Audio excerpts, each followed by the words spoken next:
So the doc starts off. A lot is made of this phrase, the middle child, or this kind of, the stepchild or whatever of Star Trek.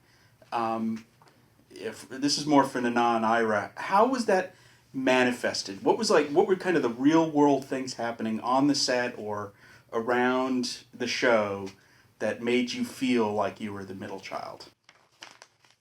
What filtered down onto the set was a general feeling that that's not how it's done. That's not how we do Star Trek. That's not how you play a female on Star Trek. I got that a lot. And I got pushback from fans as well about my character. We were pushing the envelope, and it was something new. So we as a cast, I think I can speak for all of us, we felt shunted to the side, certainly. Was it did this happen at like conventions? Were you like heckled? I mean, I'm trying to get the real world things. Some examples of. Well, 25 years ago, a woman with strong feelings and issues and things that she'd gone through that she's working out, anger, appetites. She was called a bitch. I was called a bitch all the time, all the time. And now, today, that really wouldn't happen. But I just, I remember the feeling of going, I'm really clear about what I'm trying to play here and who this woman is. I didn't know that it really had a name, post-traumatic stress, which obviously from her life, that's what was going on for her. But I knew it was important to hold on and not care and stick to it, and that's what I did. And as a producer's point of view, Ira, did you feel second class from Paramount, from Rick, honestly, from the way he treated Next Generation and Voyager? Not at the beginning, not at the start. I don't think Rick ever treated the show as second class. I just think that there was a disappointment that grew rather quickly in season one. I mean, we started out, and when I say we, at the time it was just Pete Fields and myself with that was the staff along with Michael, and then Robert Wolf came in a little later, but it was a very small staff. So we hung out a lot and talked a lot. From the very beginning, I thought the pilot that Michael wrote was really interesting and really good and really different, and we were not sure how it was going to get received, just because it just seemed like this is not what the audience is going to expect coming off of TNG. But I still think it's a fantastic pilot. But anyway, we started out strong. There was a lot of excitement, and at the same time, we were searching for what the show was going to be, and there was this push, very subtle, to keep it in line, to keep it, I don't have to tell you, you know the series. At the beginning, a lot of the shows we did could have easily transferred over to TNG. Different characters, maybe slightly different ways they were told, but the basic stories were definitely in the TNG mold. And so we're searching for the show, and at the same time, we're starting to feel like, okay, I don't remember what the ratings were. We started out very well, of course, compared to today. The ratings were fantastic, But at the time, they were probably starting by the middle of the season to get a little bit not what they were hoping for. But the fan response really blew my mind. I just felt that I just assumed that sci-fi fans were into, the new, the shock of the new would not drive them to despair. They would be excited by it. But that did not happen. They just wanted the same old, same old. When I was on TNG in season 3, they were still bitching that it wasn't, the original series.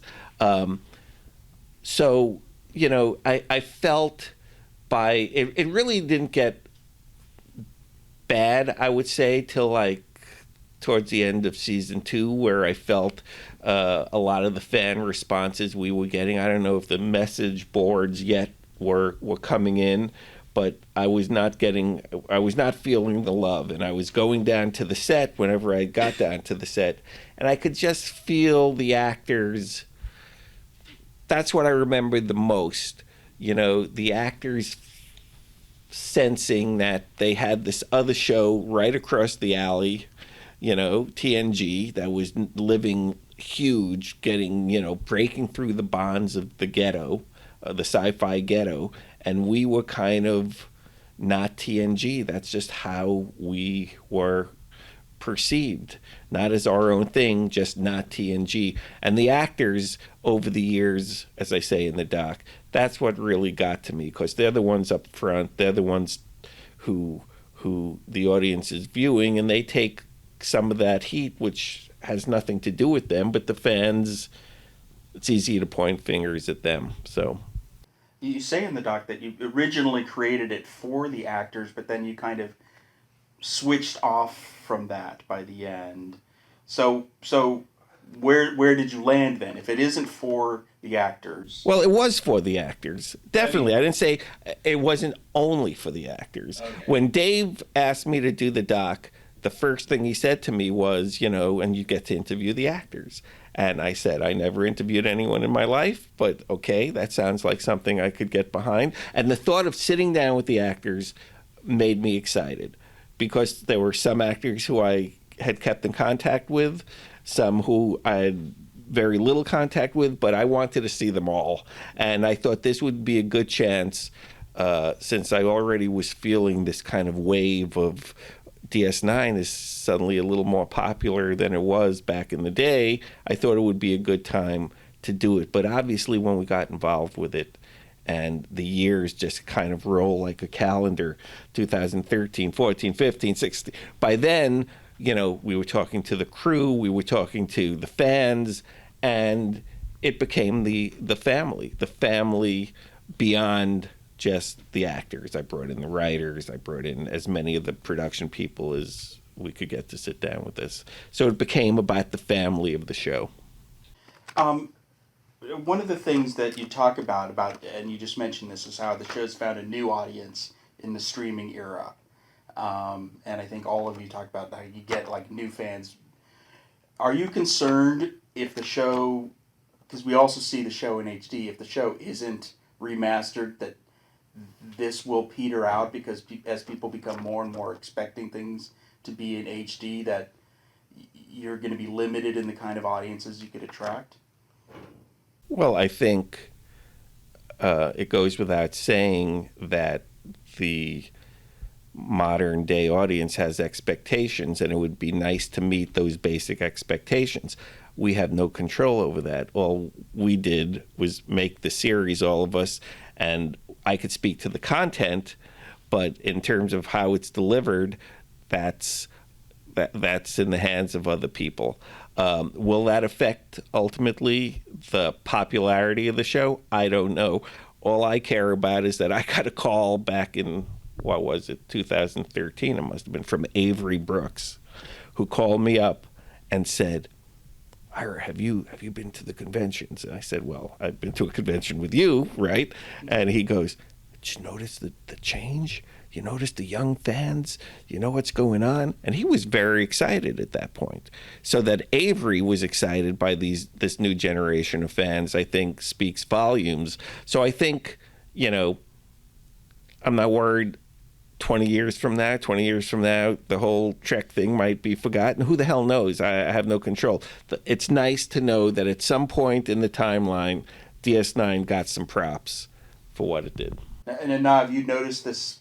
I mean, because you were doing the conventions in the 90s and the 2000s and the 2010s. Did you notice something change in the last 8 years, I guess, or whenever the streaming all started? Without a doubt. It made such a huge difference for people to be able to watch the show the way it was really meant to be, binge watch, the way we watch TV now. And people who, I've gotten a lot of responses from people who said, back in the day, I liked it, but I didn't really get it. now I get what you were doing. I just binge watched the series. I'm going back and watching it again. People, and just that it stands up to, viewing after viewing says volumes about the show. And going back to your question about will people be disappointed, yeah, of course, it would be great if it was all HD, but it was about relationships, and it was so many arcs and so much development into the characters that will stand up no matter what.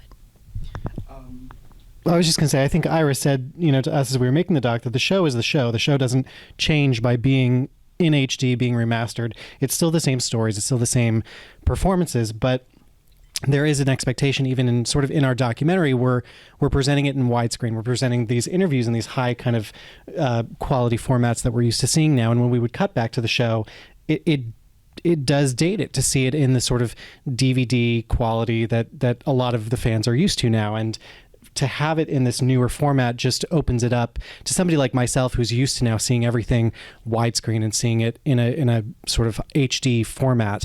It really does kind of take you to a more modern sensibility about it, I think, that the show inherently has with its stories and with its characters. So for me to see it in that format, I think really it makes it just timeless.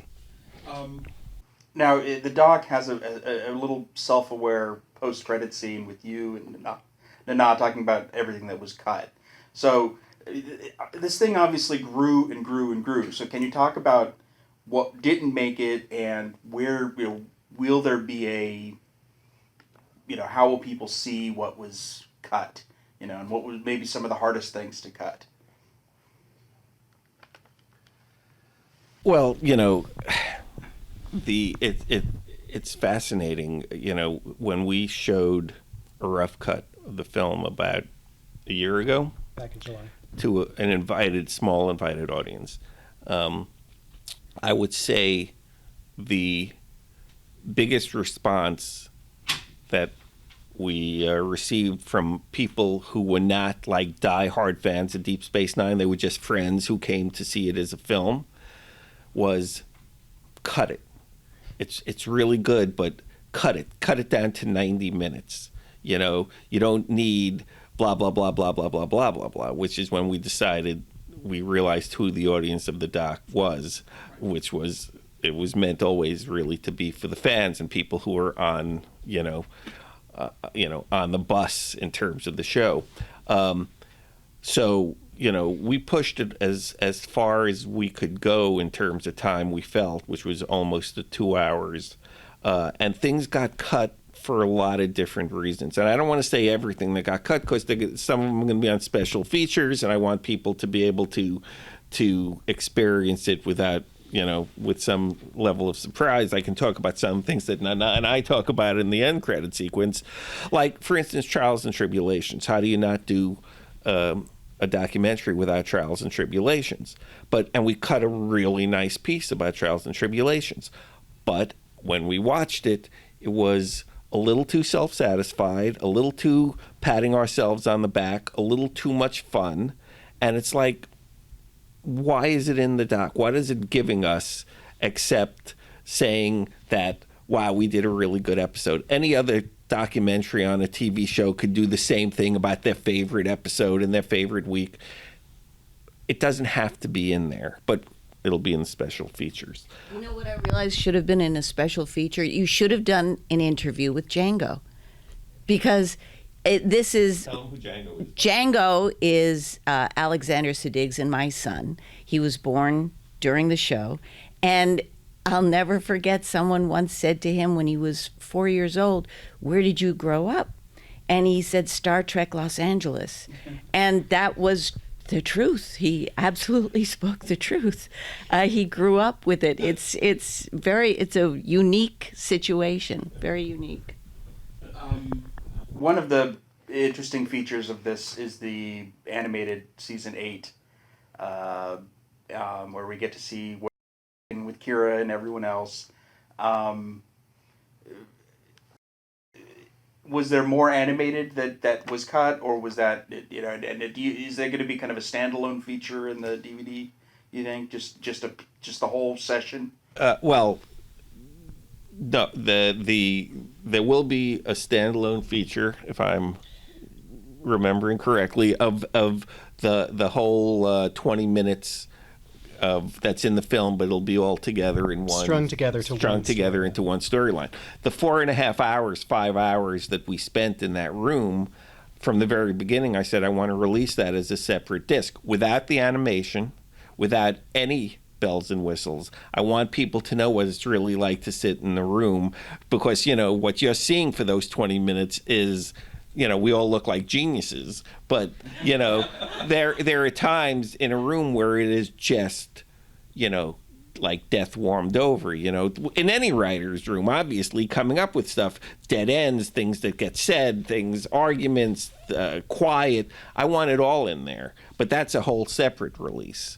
But when we did this, the crazy thing about this is, I don't know if I say it in the doc, but originally this was done in 2015, when the doc was still an hour. It was before the Indiegogo campaign, before it became a feature. So what the hell I was thinking, I still don't know how we were going to take that 6 hours and shrink it down to fit it into an hour format. Who knows what that would look like? It was crazy, but I just wanted to do something different, and I had spoken to Avery, and Avery had said, at the time, don't make it just talking heads. You got to do something, got to make it more interesting than that. I thought, what could be more interesting? And I came up with the idea of the writer's room. Dave fell in love with it. All the guys fell in love with it. But if we had done it like 2 years later, it might have been a different thing. It would have had more bells and whistles, perhaps. We would have, I think it would have